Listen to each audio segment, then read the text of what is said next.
Hello বন্ধুরা, বিশ্বের সর্বকালের সেরা ফুটবলার লিওনেল মেসি ভারতে এসেছিলেন। ভাবুন তো কি উত্তেজনা, কিন্তু এই উত্তেজনা মুহূর্তে বদলে গেল হতাশায়। কলকাতা থেকে দিল্লি ও ব্যবস্থাপনা আর ভিআইপি কালচারের এক চরম নিদর্শন দেখল বিশ্ব। আজকের এই ভিডিওতে আমরা আলোচনা করব মেসির এই ভারত সফরের পিছনের আসল সত্য। চলুন শুরু করা যাক।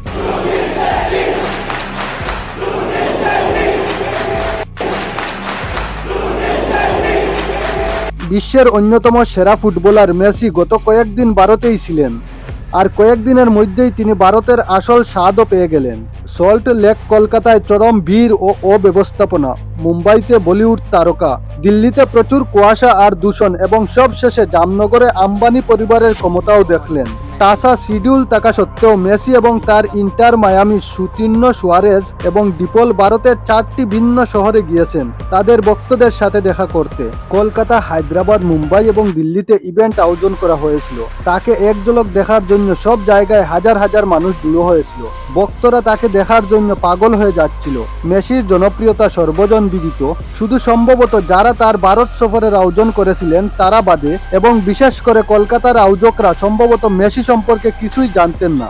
সেই কারণেই মেসির ভারত সফর শুরু হয় ধ্বংসলীলা দিয়ে, যখন ভক্তরা কলকাতা স্টেডিয়ামের সিট উপড়ে ফেলতে শুরু করে এবং পিচের দিকে বিভিন্ন জিনিস ছুড়তে থাকে। পশ্চিমবঙ্গ ফুটবলের জন্য এমনিতেই খুব বিখ্যাত, তাই স্বাভাবিকভাবেই সেখানে ইভেন্ট বিশাল ভিড় হওয়ার কথা ছিল। হাজার হাজার ভক্ত এই ইভেন্টের জন্য 12,000 টাকা পর্যন্ত দাম দিয়ে টিকিট কেটেছিলেন। এত টাকা খরচ করেও তাদের বেশিরভাগই মেসিকে ঠিকমতো দেখতেই পাননি, কারণ এমনকি তার ছোট স্টেডিয়াম ওয়াকের সময়ও মেসি কর্মকর্তা, রাজনীতিবিদ এবং সেলিব্রিটিদের দ্বার ঘেরা ছিলেন। ভিড় উত্তেজিত হয়ে উঠায় মেসিকে এসকর্ট করে বাইরে নিয়ে যাওয়া হয়। কলকাতা ছাড়াও মেসির নিরাপত্তার বিষয়ে অন্য শহরগুলোতেও ক্রাউড ম্যানেজমেন্ট বা ভিড় সমালোচনার খুব একটা প্রস্তুতি দেখা যায়নি। আমরা ভিআইপি কালচারের নিচু মানসিকতা দেখেছি। অনেক রাজনীতিবিদ এবং আমলাদের মেসির নিরাপত্তা প্রটোকল ভাঙতে দেখা গেছে। কোথাও কোথাও আমরা দেখেছি বিজনেস লিডার এবং অভিনেতাদের ইভেন্ট হাইজ্যাক করতে। ভক্তরা তো রেগে যাবেই। মুম্বাই, হায়দ্রাবাদ এবং দিল্লিতে ক্রাউড ম্যানেজমেন্ট কলকাতার চেয়ে নিশ্চিতভাবেই ভালো ছিল, কিন্তু মেসির এই GOAT greatest of all time India tour বড় তারকা এবং বড় বাজেটের ইভেন্ট হোস্ট করার ভারতের ক্ষমতা নিয়ে গুরুতর প্রশ্ন তুলে দিয়েছে। প্রথম যে প্রশ্ন উঠে তা হলো আমাদের ক্রাউড ম্যানেজমেন্ট দক্ষতা নিয়ে, কারণ এটা শুধু কলকাতার সমস্যা নয়। আমরা এই বছরের শুরুতেও বাজে ক্রাউড ম্যানেজমেন্ট দেখেছি, সেটা মহাকুম্ভে হোক, দিল্লি রেলওয়ে স্টেশনে হোক, বা আরসিবির আইপিএল জয়ের পর চিন্নাস্বামী স্টেডিয়ামের বাইরে হোক। ক্রাউড ম্যানেজমেন্ট বা ভিড় সামলানো ভারতের জন্য সব সময়ই একটা দুর্বল জায়গা, এবং মনে হচ্ছে আমরা কিছুই শিখিনি। এরপর আমাদের ভিআইপি কালচার নিয়েও কিছু কঠিন প্রশ্ন উঠে। কিভাবে কিছু রাজনীতিবিদ, কিছু পরিবার, কিছু অভিনেতা, কিছু সেলিব্রিটি মেসিকে আসল ফুটবল প্রেমী ভক্তদের সাথে মিশতে দেননি, যারা হাজার হাজার টাকা দিয়ে টিকিট কিনেছিলেন? সাধারণ মানুষ এক ঝলক দেখার জন্য হাহাকার করেছিল, আর এই তথাকথিত ভিআইপিরা কেবল তার চারপাশে দাঁড়িয়ে ছবি তুলছিল। তৃতীয় যে প্রশ্ন উঠে তা হলো সফরের শেষ দিনে যখন তারা দিল্লিতে পৌঁছান, মনে হচ্ছে দিল্লির বাতাসের যা মান তাতে মেসিকে কি এই খারাপ বাতাসে ঘুরানো উচিত? এটা কি তার স্বাস্থ্যের জন্য নিরাপদ?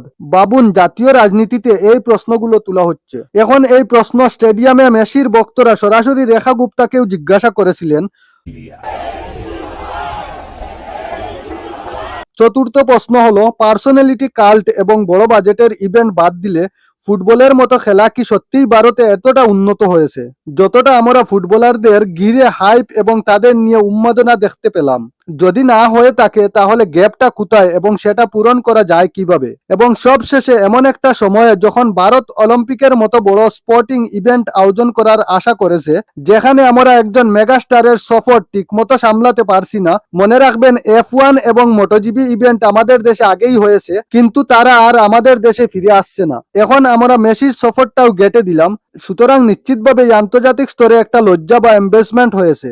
এবং এর মাঝেই এখন ভাবুন বাকি তারকারা কি আগামী দিনে ভারতে আসবেন, নাকি অলিম্পিক তো দূরের কথা, আশাটা এড়িয়ে চলবেন? সেই কারণেই আজকের ইনোসেন্ট এলেক্সারে এইসব বিষয় নিয়ে আলোচনা করব।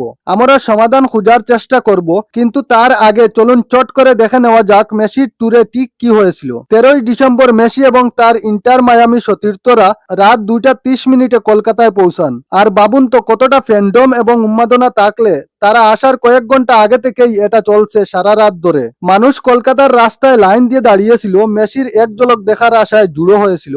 ভিড় দেখে সবার আগে তাকে ভার্চুয়ালি নিজের 70 ফুটের মূর্তি উন্মোচনা করতে হয়। সুতরাং এখানে ক্রাউড ম্যানেজমেন্ট ঠিকমতো করা হয়নি।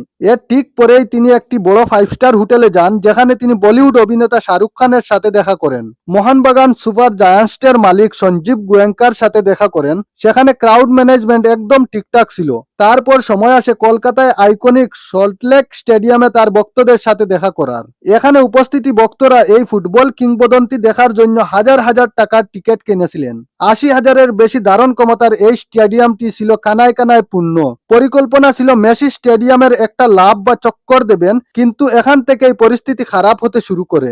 সল্টলেক স্টেডিয়ামে তার সংক্ষিপ্ত অবস্থানের সময় মেসি ক্রমাগত বিশিষ্ট ব্যক্তি এবং রাজনীতিবিদদের দ্বারা ঘেরা ছিলেন, যার কারণে গ্যালারিতে বসে থাকা ভক্তরা তাকে ঠিকমতো দেখতেই পাননি।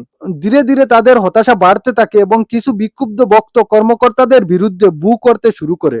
এছাড়াও পিচের দিকে চেয়ার ও বোতল ছুড়তে শুরু করেন। পরিস্থিতি যখনই একটু হাতের বাইরে যেতে শুরু করে মেসির স্টেডিয়াম ল্যাব সংক্ষিপ্ত করে দেওয়া হয় এবং নিরাপত্তা রক্ষীরা দ্রুত তাকে স্টেডিয়াম থেকে বের করে নিয়ে যান। এই সমস্ত বিশৃঙ্খলার মধ্যে মেসি সল্টলেক স্টেডিয়ামে মাত্র 20 মিনিট উপস্থিতি ছিলেন, যার কারণে ভক্তরা রেগে যান এবং আয়োজকদের উপর খুব উপড়ে দেন।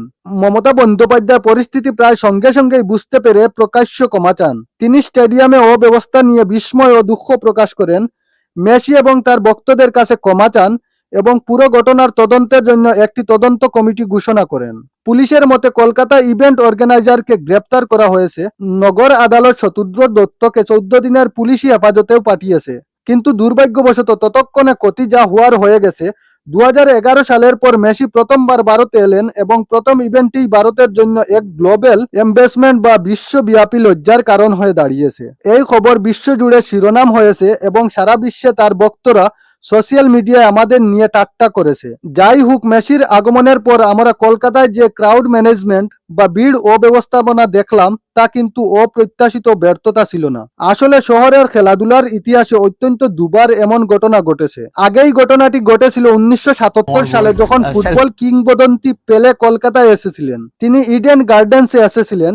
ইডেন গার্ডেন্সের ধারণ ক্ষমতা সেই সময়েও অনেক বেশি ছিল, কিন্তু প্রদর্শনী ম্যাচের আগে স্টেডিয়ামের বাইরে এত বিশাল ভিড় জমেছিল যে পুলিশকে জরুরি ব্যবস্থা নিতে হয়েছিল। আপনি যদি সেই সময়ের সংবাদপত্রের রিপোর্টগুলো দেখেন তবে দেখবেন যে হাজার হাজার টিকিটবিহীন ভক্ত গেট ভেঙে ঢুকার চেষ্টা করেছে। তারা ব্যারিকেড ভেঙে ফেলে। ভিড় সামলাতে কর্তৃপক্ষকে অনেক বেগ পেতে হয়েছিল, কিন্তু তবুও বিশৃঙ্খলার সত্ত্বেও পেলের ম্যাচটি সেই সময়েই হয়েছিল। 3 দশক পরে কিছু জিনিস অপরিবর্তিতই রয়ে গেছে। ম্যারাডোনার সফরের সময় কলকাতা একই ঘটনার পুনরাবৃত্তি করেছিল, যখন ম্যারাডোনা 2008 সালে এবং আবার 2017 সালে কলকাতা সফরে এসেছিলেন। ফুটবল ইভেন্টের চেয়ে তার পাবলিক অ্যাপিয়ারেন্স বা জনসমক্ষে আসা নিয়ে বেশি আলোচনা হয়েছিল। নেতাজি ইনডোর স্টেডিয়াম এবং ইডেন গার্ডেন্সের মতো ভেন্যুগুলোতে ভিড় জমে যায় বাস্তবসম্মত কোনো ধারণা ছিল না। মিডিয়া রিপোর্ট অনুযায়ী মানুষ এন্ট্রি পাস ছাড়াই একাধিক লোকেশনে ঢুকার চেষ্টা করে। ভিআইপি এনকেস জোনগুলো ভেঙে ফেলা হয়।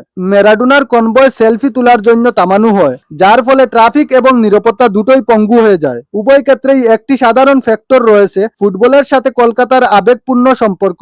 এটা একটা ভালো জিনিস। পেলে এবং ম্যারাডোনা কেবল খেলোয়াড় নন, ফুটবল ভক্তদের কাছে তার প্রায় পৌরাণিক চরিত্র। কিন্তু কেন রাজ্য পুলিশ ও নিরাপত্তা কর্মীর প্রতিবার এই আবেগের তীব্রতা বুঝতে ব্যর্থ হন? কেন পরিকল্পনা শুধু কাগজেই থেকে যায়? কেন অন গ্রাউন্ড এক্সিকিউশন বা বাস্তবায়ন সর্বদা রিঅ্যাক্টিভ হয়, প্রোঅ্যাক্টিভ নয়? ক্রাউড সেগ্রিগেশন, স্ট্যাগার্ড এন্ট্রি বা ধাপে ধাপে প্রবেশ, কন্ট্রোল মিডিয়া এক্সপ্রেস, বাফার জোনের মতো কনসেপ্টগুলো কেন আমাদের দেশে দেখা যায় না? একমাত্র পার্থক্য হলো স্কেল বা মাত্রা। 1977 এবং 2017 সালের মধ্যে ভারতের জনসংখ্যা, মিডিয়ার নাগাল এবং সেলিব্রিটিদের প্রতি আমাদের অবসেশন বা আচন্যতা বহুগুণ বেড়েছে। কিন্তু ক্রাউড ম্যানেজমেন্ট বা ভিড় সামলানোর দর্শন সেই 50 থেকে 100 বছর আগের জায়গাতেই পড়ে আছে। সেই কারণেই যখন এই ধরনের সফর আবার হয়, যখন মেসি কলকাতায় আসেন, তখন ব্যারিকেড ভেঙে এবং ভিড় নিয়ন্ত্রণের বাইরে চলে যায়। আমরা এখন শেষ মুহূর্তের নিরাপত্তা কড়াকড়ির মতো দৃশ্য দেখলাম। এটা শুধু প্রশাসনিক ব্যর্থতা নয়, অবক্ষয়ের একটা বর্ধিত রূপ। ওটা ছিল জনতার ভুল।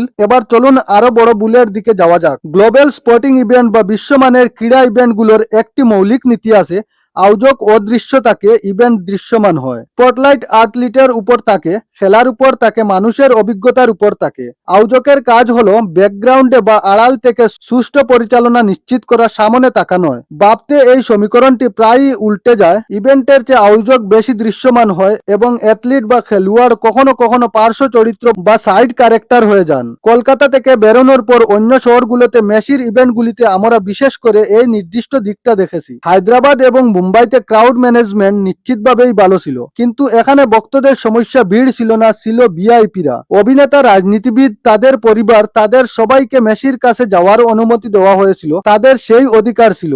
যেখানে প্রকৃত ভক্তরা কেবল এক ঝলক দেখার চেষ্টা করে দূরে দাঁড়িয়েছিলেন, কিন্তু ক্ষেত্রে নেতাদের দেখে ভিড় বু করে এই হতাশা প্রকাশ করেছে। মহারাষ্ট্রের মুখ্যমন্ত্রী দেবেন্দ্র ফড়নবিশকে মুম্বাইতে ভিড়কে উদ্দেশ্য করে কিছু বলার জন্য মাইক দেওয়া হয়েছিল, তখন ভিড়ের প্রতিক্রিয়া সঙ্গে সঙ্গেই এসেছে। অবশ্য এটা কোনো রাজনৈতিক জনসভা ছিল না যেখানে নেতাজিকে মাইক দিতে হবে আর নেতাজি জুমলা দিয়ে শুরু করবেন। কিন্তু নেতাজি তো নেতাজি, তিনি দ্রুত পরিবেশ বুঝতে পেরে গণপতি বাপ্পার পায়ে লুটিয়ে পড়েন। তিনি একটা মাস্টার স্ট্রোক খেলেন। এমনকি নেতাজিও জানতেন যে গণপতি বাপ্পাই তাকে বাঁচাতে পারবেন, তা না হলে জনতা তাকে খেয়ে ফেলতো। তাই তিনি এটা ফ্রন্ট ফুটে ভালো খেলেছেন।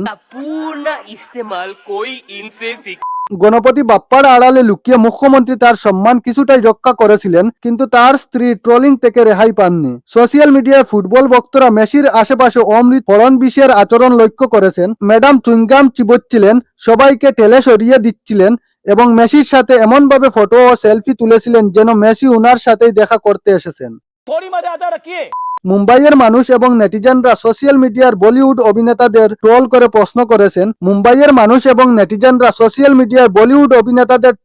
প্রশ্ন করেছেন। আপনারা সেখানে কি করেছিলেন? তো বন্ধুরা, এই ঘটনাগুলো চোখে আঙ্গুল দিয়ে দেখিয়ে দেয় যে আমরা গ্লোবাল ইভেন্ট বা অলিম্পিক হোস্ট করার জন্য কতটা অপ্রস্তুত। ভিআইপি কালচার আর মিসম্যানেজমেন্ট যদি না কমে, তাহলে ভারতে স্পোর্টস কালচার কখনোই এগুতে পারবে না। আপনাদের কি মনে হয় কমেন্টে জানান। ভিডিওটি ইনফরমেটিভ লাগলে শেয়ার করুন। দেখা হচ্ছে পরের ভিডিওতে। ধন্যবাদ।